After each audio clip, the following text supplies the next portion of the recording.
Mitikai in chapter 2, my friends. Always stay moving. See, it's not just about truth, it's about our perceptions of truth. We must all seek truth. When people talk about this is my truth and that's your truth, and then some people get angry when they talk about truth relativism, that's not what's going on. It's the perceptions of truth, because our perceptions of truth are based on our own experiences of a lifetime, plus the experiences of a lifetime of everyone that we allow into our lives, that we have conversations with or read about or hear about. Their perceptions influence our perceptions. Now, the folks that say, without realizing that they're actually doing this, they say, this is my truth, and that is truth. They're actually saying, this is my perception of truth.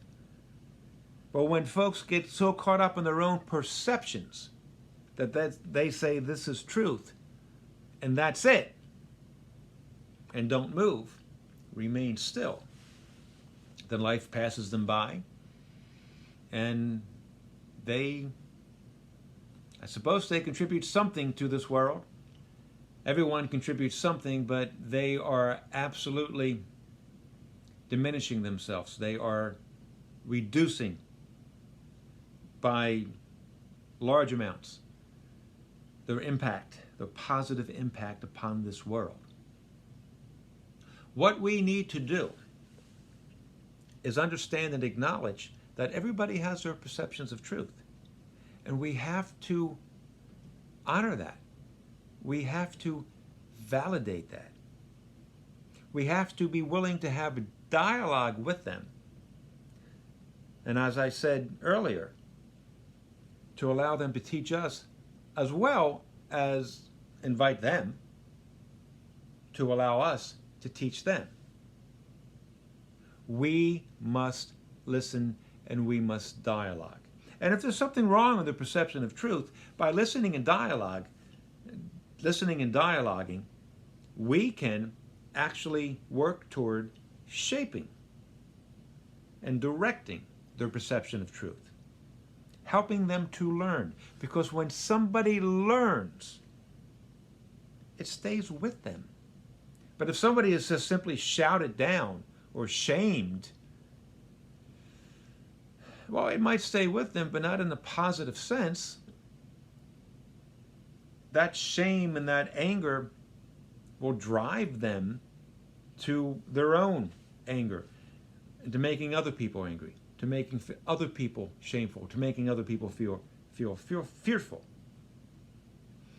And their decisions about pursuing truth or keeping somebody happy will be based on fear.